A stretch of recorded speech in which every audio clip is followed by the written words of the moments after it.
Errol, how you doing? Fantastic. How are you doing today? I'm doing good, thank you.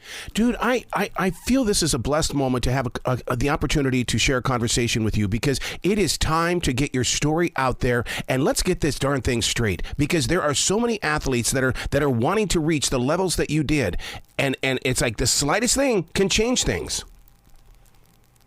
You're right, Errol. Thank you. But to relive it in this documentary on ESPN, spiritually, you're strong, man. You are really strong. Errol, I appreciate it. It's challenging. Don't make it like it's easy. No, it's very challenging, even to tell this story again after 34 years. But I had the faith of God, and He can do amazing things, and I think that. He's given me the power to do this. So yes, I agree with you. It's challenging, but I can do it. It reminds me so much of the story of Samson in the way that Samson was challenged. So much was going on, and then everything stopped. And it's like, okay, now you've got to find your way back to the strength and teach people around you about how you made your way out of that hell. And yes, I can echo the same thing. I mean, I read that, of course, and I read Job as well. Yes. And I tell you that the spiritual aspect of those stories really helped me, maintain that spiritual growth. But sometimes it takes the physical to understand the spiritual, and I think I got a lot of the physical from one of the most tragic and adverse and was Nelson Mandela. And when Nelson Mandela was spent 27 years in jail, and they come out after 2 years, and he's the president of his country. I mean, this man never lost faith. I mean, through all that, and 15 years of that was hard labor.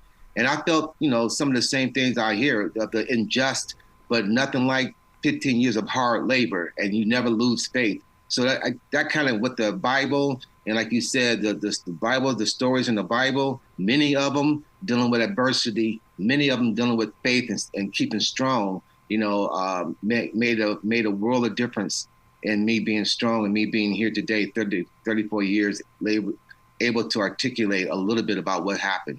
Don't you think your story is also for business leaders as well, who have really put their life in on the game? They have trained so hard to be the leaders that they are, and all of a sudden, because of the business world, boom, it's gone. Because, I mean, just watching this documentary, you're here to teach the world how to get back on our feet again and get moving. You know what? I came up with something called a Gold Medal Mind. It's a focus program. And I said, I use 5 words for that. Since you went there, you're absolutely right. And the 5 words I use that I tell corporations and tell kids is that, is goal. You got to set a goal for yourself. Transition. You're going to have life transitions. You're going to have the ups and downs in life. The conflict resolution. It's a different way of solving the problem. There's different ways of solving those transitional issues you got to go through. And the fourth word is attitude. You got to keep a positive attitude through life. I mean, it will bring you negativity. If you look up the news, look at this issue, look at that issue, most of this can be negative. You got to find that positivity in you to move throughout this world. And last but not least is team. Together, everyone achieves more. Where are you going to get the teamwork from? Who's going to be a part of your team? And through this process, I had to, bring team together. And, I had Team Reynolds before, and I have Team Reynolds now. Team Reynolds now is the wife I have now, and my 2 kids that she blessed me with. My daughter was 1.5, and that she graduated from law school this year from The Ohio State University, and lets me know that the environment was conducive for her to do that. They didn't break me. They, being the world governing body for track and field, did not break that kind of mindset. And that's the strength there. I can be strong, but can you be strong for others? And to be strong for her and the family was very important to me. Where your heart is in the right place at the right time. Because one of the things, I know that on the trailer for False Positive, the way that you say the righteous and the unrighteous, and man, when you say that, I felt it. I mean, it moved right through me.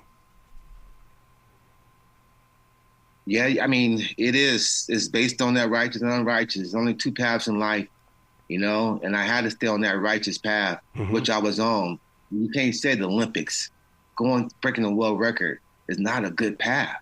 I couldn't say that. When I try to find another path, it was, oh my God, it was a very dark, lonely. It's not the As an Olympian, I had to jump off that path quickly because I knew that was not the path. The path I was on was the path to be on, but I was hurt. I was crushed. I was embarrassed in front of the world on that path.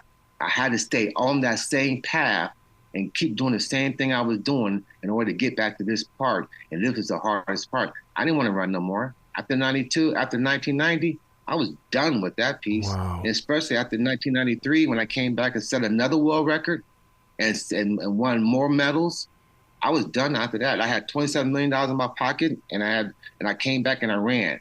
I was done in 1993, but I ran all the way to 2000 because it's just that I couldn't do nothing else. I had to stay on that path. Wow. I was nervous, scared to get off that path, and that was the path that hurt me. But it landed me here, staying on that path. Sometimes you got to do that. And that's what I would tell corporations. That's what I would tell the youth of the world. Stay strong, keep it moving, and keep the faith. Oh, my God. Oh, the way that you speak is a way that we need to hear that today. It really is, because you speak of truth and transparency. You speak of, I have lived it. I don't want you to go through it. That's what I love about listening to you speak.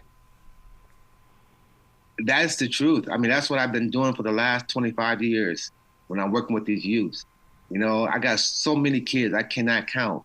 And I'm not comparing myself to Jesus at all, right. But I know he helped a lot of people that is not in that book. And he prayed for a lot of people that's not in that book. And I know that.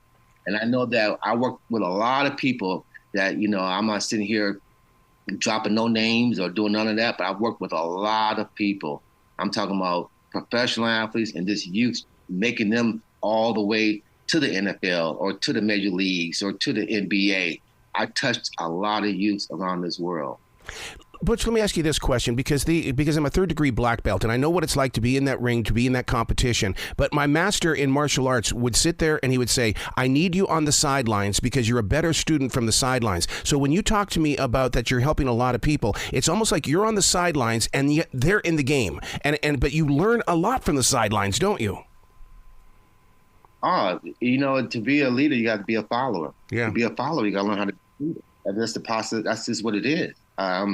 So no, I take this experience and I tell them, I try to teach them. And it's hard when you out on the track where you trying to be the best you can be. You got nervous. You don't feel that you can achieve that.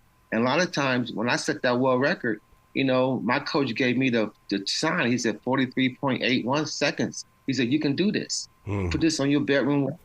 And I tell my daughter right now, she's graduating law school, like I said, she put her goals down and write it down and put it on the wall too. Mm-hmm. That's what we do around here. We write our goals down, we put them on the wall, and we look at them. Because sometimes you don't feel you can do this. And sometimes you feel like you can do this. And when you look at it, no matter what, you're going to do it because you got to look at it. And that's the process of moving. Everything's not going to be flowing pretty or easy every day. You got to take the good with the bad. Wow. In your process right now, what would have happened if the social media connections would have been there in 1990? I mean, it was just getting started in 1990. If you would have had the strength of the social media today, would the world have been different?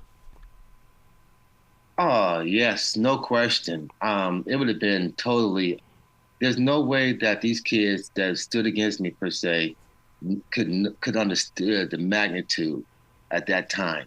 And I wasn't asking nobody, to not go to the Olympics. I was asking them to support me. Yeah. And that means whatever they had to do with me, let's stick together with this process. That way we all will win. I wasn't trying to be selfish. If I get $27 million, don't think I'm not going to help these athletes here. Mm-hmm. I mean, that's my goal. That's what I want to do. I'm going to help my kids that I'm working with. I'm not. I'm fine. I'm understanding. It's not going to take a lot from me.